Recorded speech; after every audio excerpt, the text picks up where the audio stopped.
Fioi, goetto i commenti sotto il post del comune riguardo la barchetta da traghetto di San Tomà. Ci sarebbero 2 o 3 cose da chiarire. Dietro ad ogni video c'è passione, tradizione e amore per questa città. Quindi se ti va di supportare il mio lavoro, monta a bordo. La prima, in tanti hanno scritto di non chiamarla barchetta. Ma come l'avremmo da chiamarla se non col suo nome?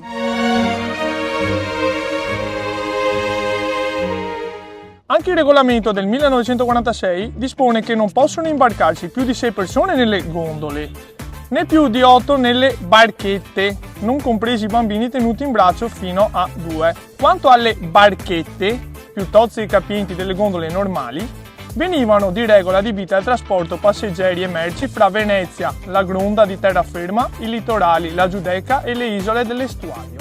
Barchette già dal 1946. Seconda cosa, il traghetto è il servizio pubblico più antico della città e in una rivoluzione green di questi tempi, noi altri siamo i più verdi di tutti, in quanto andiamo a braccia e non a motore.